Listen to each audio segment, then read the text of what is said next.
आपण पाहत आहात नाशिक खबर न्यूज, जनतेचे हक्काचे व्यासपीठ।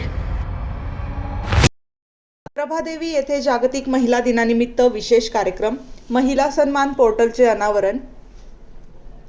मुंबईतील प्रभादेवी येथे Maharashtra state commission for women यांच्या वतीने जागतिक महिला दिन 2026 निमित्त विशेष कार्यक्रमाचे आयोजन करण्यात आले। या कार्यक्रमात राज्यातील विविध क्षेत्रात उल्लेखनीय काम करणाऱ्या कर्तृत्ववान महिला आणि संस्थांचा गौरवपूर्वक सन्मान करण्यात आला। कार्यक्रमात उपस्थित मान्यवरांनी महिलांना महिला दिनाच्या शुभेच्छा देत जिजाऊ आणि सावित्रींच्या परंपरेला साजेशा महिला सक्षमीकरणाच्या कार्याला सलाम केला। यावेळी राज्य महिला आयोगाच्या महिला सन्मान पोर्टलचे अनावरण करण्यात आले। या पोर्टलमुळे राज्यातील कोणत्याही महिलेला घर बसल्या ऑनलाईन तक्रार नोंदवण्याची सुविधा उपलब्ध होणार आहे।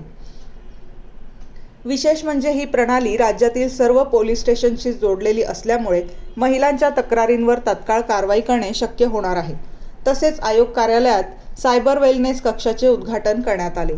यासोबतच महिला आयोगाच्या आत्मसन्मानाच्या वाटा या पुस्तक आणि भित्तीपत्राचेही अनावरण करण्यात आले। राज्यातील माता भगिनींच्या सक्षमीकरणासाठी महिला आयोग विविध उपक्रम राबवत असून त्यातून महिला सुरक्षा आणि स्वावलंबनाला नवी दिशा मिळत असल्याचे मत व्यक्त करण्यात आले।